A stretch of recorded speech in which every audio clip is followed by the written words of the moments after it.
Yo, c'est le lundi de la deuxième semaine de novembre. J'ai pris cet achat sur le Nasdaq, le setup. On le sait, on l'a devant nos yeux, on le connaît. On a un alignement bullish, 4 heures, 1 heure, IRL vers ERL, MMBM. J'achète la bougie H4. H1 ici, IRL vers ERL, Market Maker Buy Model, PDA HTF, le gap 1 heure, le gap 4 heures, un autre gap sur le 4 heures ici, et puis sweep du bas de la session AM, sweep du bas de la session de Londres, et puis inversement du mouvement de manipulation qui prend le bas de Londres pour ensuite aller viser la liquidité opposée. Et j'ai pris le 2RR.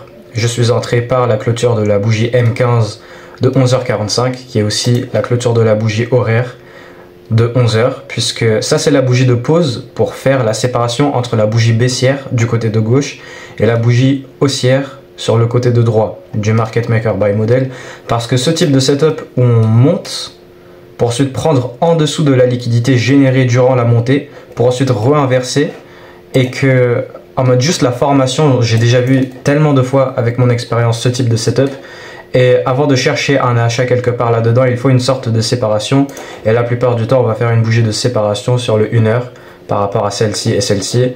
Mais après, bon, ça c'est un peu autre chose. Et là, on a eu la bougie de 5 minutes de 11h55. Là, on est dans la macro de midi qui passe au-dessus. Market Structure Shift, CSD, CSD M15. Généralement l'inversion du mouvement de manipulation pour aller viser la liquidité opposée suite à arriver dans mes niveaux de liquidité PDA HTF. Pas de SMT divergence, mais pas nécessaire. Et puis profil de marché 7h à 8h30, ça a été un profil de marché AMD sur la session AM. On a eu 7h à 8h30 accumulation, 8h30 à 10h manipulation, 10h à 11h30 distribution. Et là sur la session PM, c'est un profil de marché retournement par rapport à la fin du cycle de la session AM par rapport à ce qu'elle faisait. Et là on a 10h à 11h30 qui baisse, et là 11h30 à 13h qui monte. Donc c'est un retournement par rapport au profil de la session AM, voilà. Et sur ce trade là, tout ce que je peux dire pour le thème d'aujourd'hui, c'est... En fait, il n'y a rien à dire, mais ce que je peux inventer par exemple, c'est le fait que la dernière fois que j'ai pris un trade, c'était il y a presque une semaine, et ça se connecte avec la patience, attendre pour que son setup se forme, avoir confiance en son modèle, savoir que ça va venir, qu'il y aura toujours des prochains setups, et que ce trade, je l'ai préparé avant qu'il se forme. En venant vers ce niveau de liquidité, je commençais à préparer le trade. En arrivant vers ce niveau, là, je commence à préparer le trade. Et je suis déjà prêt à prendre le trade avant que l'inversement, la confirmation, arrive. Et je suis prêt à prendre le trade avant même que la journée commence, parce que sur le Market Open, juste avant, j'ai mon analyse pré-market. Et pendant le Market Open, je suis prêt, ou non, sur le Market Open, dès que la journée commence, je me dis, ok, aujourd'hui, ça sera soit une journée où je vais trader, je vais faire tout ce que c'est que j'ai à faire sur cette journée, à faire tout ce bon job de trader millionnaire, comme je dois faire chaque jour de trading. Et tout ce que ça peut être aujourd'hui, c'est deux options. Soit c'est une de ces journées où le setup ne va pas se former, et j'ai tout bien fait, c'est juste une de ces journées où mon trade ne se forme pas, ou alors c'est une de ces journées où mon setup va se former. Et donc, en ayant cette vision déjà anticipée que ça peut être soit une journée sans trade, je suis déjà prêt pour cette éventualité, et je suis aussi prêt pour l'éventualité où il y a mon setup, où il y a ma conjugaison, elle est tellement mauvaise, c'est incroyable. Mais tout le temps en plus, j'ai dû faire tellement d'erreurs en fait je fais tout le temps des erreurs de conjugaison, je crois, mais voilà, vous avez compris. Et je suis déjà prêt au cas où il y a mon setup qui va se former. Et alors je suis déjà prêt à prendre un trade avant même que le trade existe, parce que je suis là comme un sniper à attendre mon bon setup à haute probabilité qui se forme avant qu'il se forme. Et que la dernière fois que j'ai pris un trade, c'était mardi de la semaine dernière, et que là on est lundi de cette nouvelle semaine, cette deuxième semaine du mois de novembre. Et vu que c'est un gain et que c'est un super setup, vous voyez très clairement mon modèle devant mes yeux. Voilà, on voit l'image sur le 5 minutes, mais on assume, on sait que voilà, ici on est venu sur ce niveau de liquidité et on est dans une PDA HTF. Et puis je peux vous montrer un peu plus le contexte daily. J'avais pas vraiment fait ça sur la vidéo du week-end. Où là on a une montée, pour moi c'est le retracement. On a cette sweep pattern, on a une order block qu'on a été en train de respecter. On a order block weekly, gap weekly qu'on respecte. On a le sweep pattern ici et que là on retourne pour moi pour faire un nouveau MMBM. J'enlève les dessins. Pour moi c'est juste, voilà, ici, montée, retracement, continuation, IRL vers ERL, MMBM. La même chose qu'on a sur le setup d'aujourd'hui mais sur le weekly et le daily. Même chose, j'enlève les dessins. Bon, ça se recolle en fait, mais là voilà, montée, higher low, continuation, higher high, IRL vers ERL, liquidité de rangée interne vers liquidité de rangée externe, market maker buy model. Et pour moi, on a lancé ça à partir de l'order block, la fair value gap, l'order block, etc. Les discount array qu'on a par ici. Et là, on se retourne avec le rejet de la bougie daily de vendredi. Et sur la bougie daily d'aujourd'hui, mon biais, ça a été de tout simplement continuer ce qui pour moi est le programme bullish qui est maintenant lancé.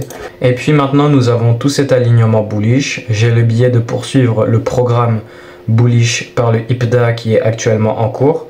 Et là qu'est-ce que nous avons? On a la montée qui se forme, on a de la liquidité générée internement à l'intérieur de la montée qui est en cours. Et on pull back dans cette BCH4, cette BCH4, la BCH1, sweep interne, inversement pour maintenant viser la liquidité opposée et acheter la mèche de la bougie H4 pour suivre cette bougie H4 qui monte en ayant en conscience le profil de marché, l'alignement et tout le reste que j'utilise dans mon modèle de trading que vous connaissez déjà, mais je vais faire une vidéo entière expliquant mon modèle, la version actuelle, la version entièrement raffinée avec tous les moindres détails. Je vais faire une vidéo sur mon modèle, je vous l'ai dit dans la vidéo précédente, dans la vidéo du week-end. Et sur la journée d'aujourd'hui, tout ce que je peux dire, c'est, voilà, on a un autre exemple de mon modèle ATM, et tout ce que je peux dire, c'est de pouvoir préparer son trade en avance, parce que la dernière fois que j'ai pris un trade, c'était il y a quand même quelques jours, et il y en a peut-être, ils vont pas supporter ça, et ça se connecte avec la vidéo précédente où il y en a, ils vont avoir perte de confiance dans leur modèle. Ça, c'est pour seul but, pour seule cause de manque de travail derrière le modèle et de manque de savoir de ce qu'il y a derrière, parce que si on sait tout et qu'on a toute la confiance, eh bien on sait ce qu'on fait et qu'on ne chercherait pas à dévier par rapport à ce que c'est qu'on devrait faire et faire autre chose que de juste trader son modèle et de juste savoir que il va venir, il va s'apparaître. Et tout ça, ça se fait en backtestant minimum 3 ans du modèle et de savoir combien de fois il se forme par semaine, combien de fois il se forme par mois en moyenne, quels sont les résultats. Et après tout ça, eh bien, on sait qu'est-ce que c'est, parce que si on n'a jamais backtesté, si on a une stratégie mais on ne sait pas, on ne sait rien, eh bien, on va terminer par faire des erreurs et qu'on va passer 3 journées sans prendre de trade et qu'on va devenir fou. Et que voilà, avant même de prendre ce trade en analyse pré-market, j'ai ces deux scénarios comme je vous ai dit, soit aujourd'hui ça va être une journée avec un trade, ou soit ça va être une journée sans trade, mais peu importe lequel ça va être, je vais faire mon bon job de trader, je vais bon tout faire correctement, et soit ça va être une journée sans trade, ou une journée avec un trade. Et peu importe, je m'en fiche, j'aurai tout bien fait. Et si ça va être une journée où il va y avoir un setup, je suis déjà prêt pour prendre un trade avant même qu'il se forme. Avant même que tout setup puisse exister. Mais en plus, pendant que maintenant qu'un setup est en train de se faire exister, pendant que le setup est en train de se former, eh bien là je suis déjà en train d'anticiper qu'est-ce que je vais faire dans le futur. Parce que j'ai mon analyse pré-market. Pendant le market open, pendant que le marché il tourne, pendant que le temps il avance, je suis là à anticiper tous les différents scénarios, si ça alors ça, si ça alors ça. Et que, ok, maintenant qu'on arrive à ce point-là, je cherche maintenant les achats. Et que je cherche à acheter une fois qu'on a le CSD inversement pour viser la liquidité opposée. Et si on l'a pas de trade sans ça, ou alors si on l'a, eh bien une fois que ça va se faire, là je suis déjà prêt à prendre le trade avant même qu'il arrive. C'est pas comme si la clôture de la bougie elle arrive et là, oh merde, attendez, je dois calculer ma taille de position. Non, c'est déjà fait avant même que la bougie se clôture. Forcément je m'adapte par rapport à, j'enlève ça. Là la bougie elle bouge, ok, elle fait ta ta ta ta ta ta ta ta ta, mais je suis prêt à entrer, et j'ai déjà tout anticipé avant même que le prix il arrive vers la DOL. Parce que moi avant je réagissais au prix, mais là maintenant je réagis plus au prix, je sais exactement ce qui est en train de se passer. J'attends que ma draw se fasse atteindre. Parce que moi, dans mon modèle, je veux qu'une draw se fasse prendre pour ensuite prendre un trade. Si pas de draw, eh bien forcément pas de trade. Et là, qu'est-ce que j'ai? J'ai cette draw à bonne probabilité avec les PDA HTF pour continuer la tendance bullish. Et ça, c'est cette sorte de réaccumulation, manipulation internement, piéger tout le monde, en faire penser que là maintenant on est passé à la baisse par rapport à cette montée, prendre de la liquidité sell side et en plus induire de la vente dans le marché, ce qui produit la contrepartie bullish pour que nos petits fils de pute là ils puissent placer les trades et voilà quoi, vous avez compris. Bref, je m'en fiche de parler généralement de la théorie derrière tout ça, mais voilà, le IPDA il est là et il prend tout ça, il fait tout ça. Et voilà, pour moi, le thème d'aujourd'hui, ce que je voulais dire, c'est de bien pouvoir préparer son trade à l'avance avant qu'il existe, et pendant qu'il est en train de se former pour potentiellement exister, on est aussi déjà prêt à le prendre. Et ça, c'est vraiment quelque chose qui a tout changé dans mon trading. Avant, je réagissais tellement, j'avais un manque d'analyse, un manque de si ça alors ça, et pouvoir bien tout voir. Et voilà quoi. Allez, vas-y, on va se voir pour la suite de cette série de vidéos. Voilà pour ce qui a été du thème de la vidéo d'aujourd'hui, et voilà ce qui a été pour le setup de cette journée. Très bon setup qui représente bien mon modèle. On a tout, on a les 6 étapes de ma stratégie et on a une bonne confirmation. Allez, salut.